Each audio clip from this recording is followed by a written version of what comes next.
Okay, so this is the baked tofu, which I have sliced up. You can see it's nice and sliced. And then what I have done is I've actually sliced it again to create little dices. So then we'll basically just put a whole bunch of them together and then just slice them to make really small little dices, because in the Sui Jao you don't want to have a whole big mouthful. So these are just going to be like little bits here. And then you can see I've got them in here with already the TBP that I have, and I'm just going to use my knife here so you can see I've mixed it already with the garlic and the cilantro and the onion and the soy sauce, the mushroom sauce, and the sweet chili, as well as the sesame oil. So it's already sat for a while and marinated. Then what I'm going to do as well is I'm going to chop up this very, very fine, because you don't want it to be very big in there. It won't cook fast enough. Same thing with the napa. We want it to be really, really small. So once I've got this cut, I'll show you. I'm going to finish cutting this first, and then I'll come back and I'll show you the next step. So now we come to the step of the napa, and what I've done is I've actually just taken one leaf and I've just cut it into three small portions. And it's going to make it easier to be able to stack it up and then cut it. And I'm going to actually move my table this way so I can show you how I'm cutting it. So I'm going to cut it lengthways, and you see how small the strips are that I'm making it.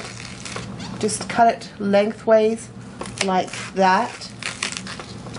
You want this to be quite small, because you got to remember that the Sui Jao wrappers are not big.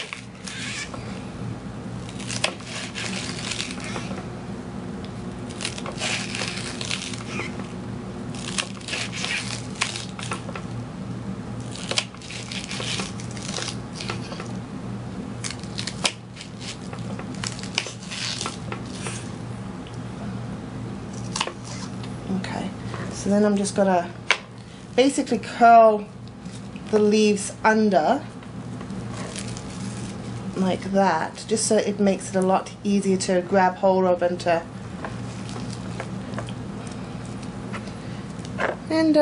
just put it together, and then just dice it very finely.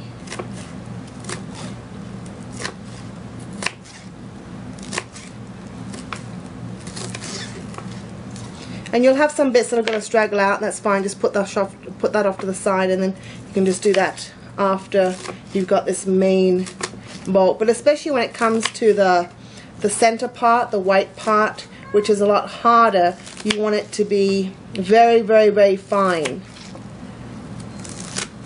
because you want it to cook right through in the time that that is given for cooking. What I'm doing here is I'm just making it a lot finer. So you just take your knife, and a bigger knife would work a lot better, but I'm just using this one. This is my favorite knife.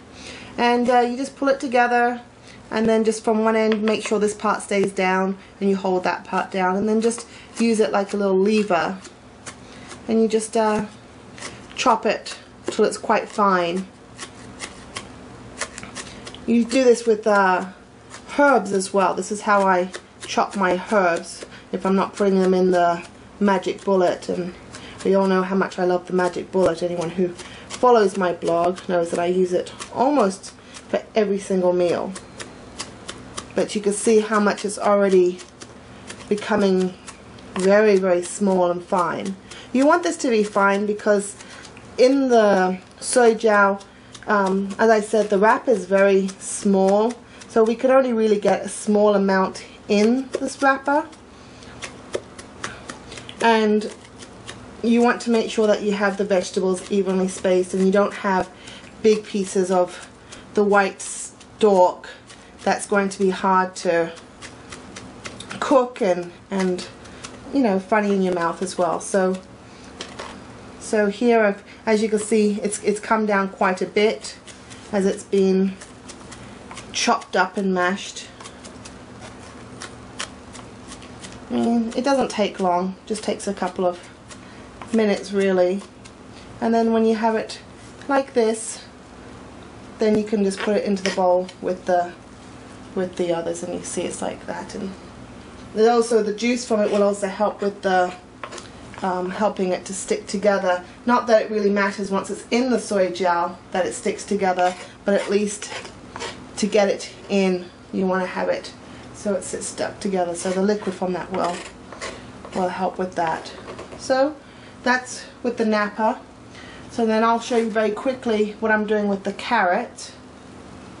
And the carrot, I'm just using baby carrots. If you have a grater, I would use a grater, but I can't find my little grater right now, so I'm just going to julienne them very fine.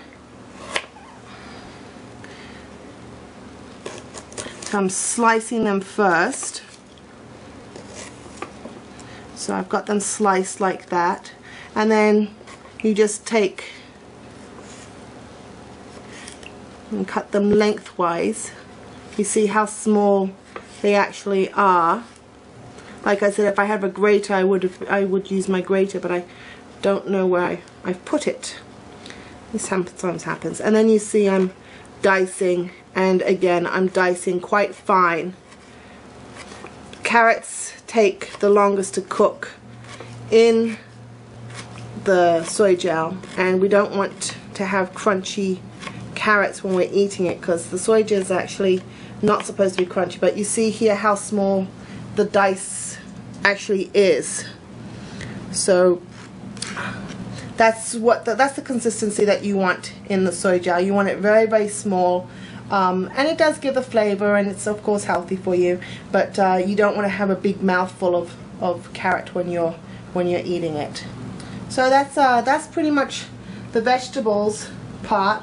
I have the black fungus mushroom soaking, and what I'm going to do is once that's done, then I'm just going to chop that up as well. Again, in small, not necessarily small like this or like the cabbage, but in small pieces, and I'll show you how I'm going to do that once I've got that ready.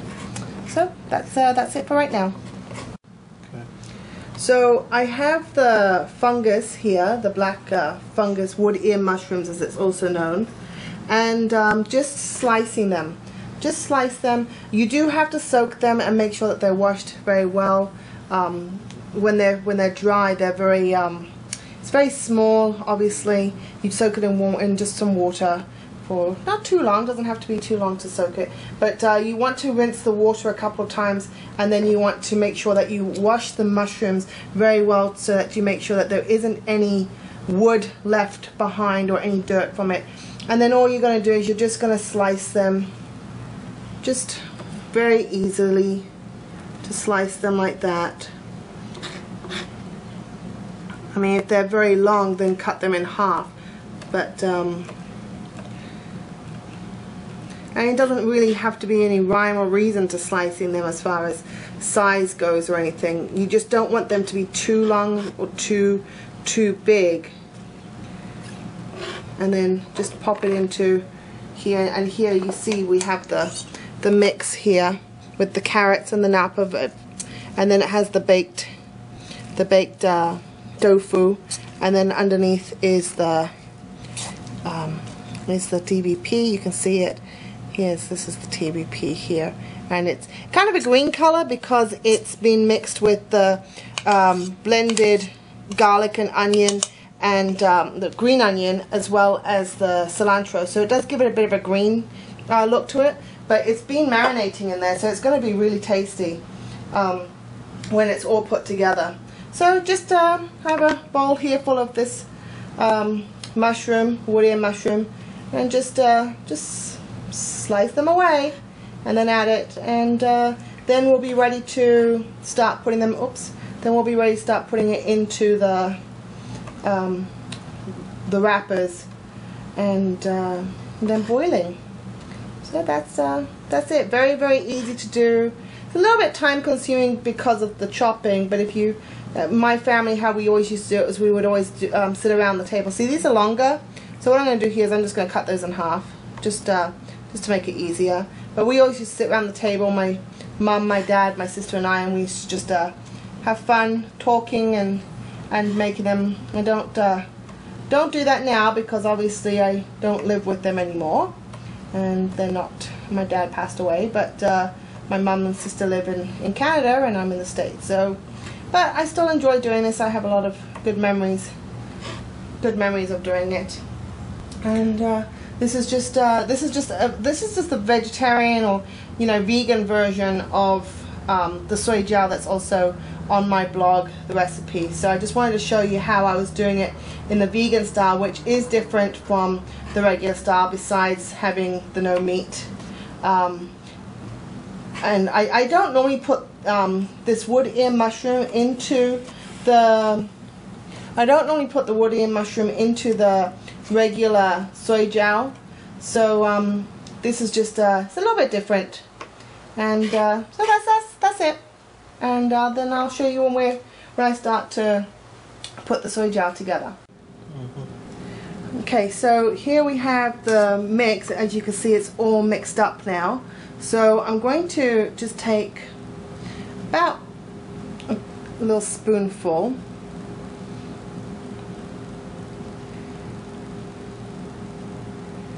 And just put it in the middle there. Then here I have, it's actually just a little bit of flour and water, and it makes like a little bit of a glue. You do have to keep it stirred though. And I'm just going to do around the edges here with it. As you see, I'm just using just a little bit, not much, of this glue. Okay, and then what I'm going to do is I'm just going to fold it over like that. I want to make sure everything is tucked in tight. So you want to. It's good to get one little bit stuck down, and then it's easy to get the others working. So you just stick that in, just glue it down. You don't need to put much in here. It will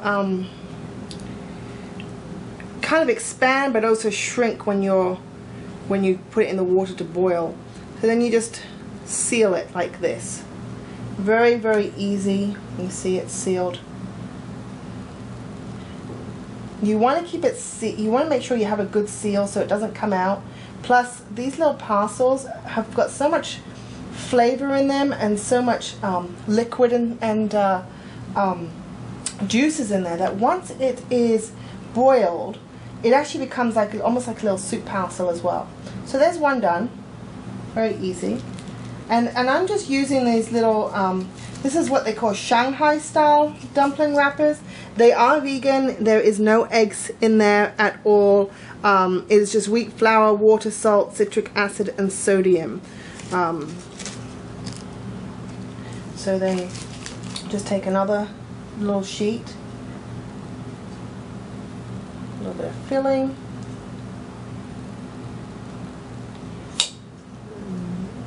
Bit of glue.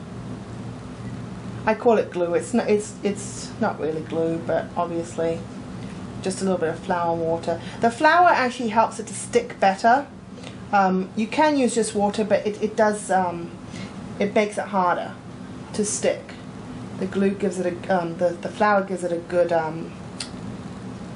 seal. And just like that, very, very easy.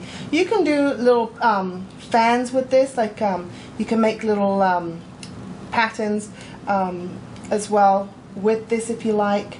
A lot of Chinese will do like a little fan pattern, but we just do it at home. We just do it like this. It's very, very easy, very simple. And then you just do that until the packet's finished. I actually have 2 packets, and I'll probably use a packet and a half. There's about 30 or so wrappers in each packet, so I'll probably do about 30 and a half, 1.5 packets. So, but that's it. And then you just put it in boiling water. I always put flavoring in the water, like I'll put some Napa cabbage that I've chopped up in there, as well as maybe 3, depending on how many cups of water, but maybe 3 or 4 teaspoons of the mushroom flavoring, just to give it more of a flavor. And you can always have that as a bit of a soup afterwards as well. Very easy to do. It's not a quick meal in that I said it's time consuming because you are chopping the vegetables, but it is very easy to do, and very filling as well. Very filling. So I hope you'll try it, and I hope you'll enjoy.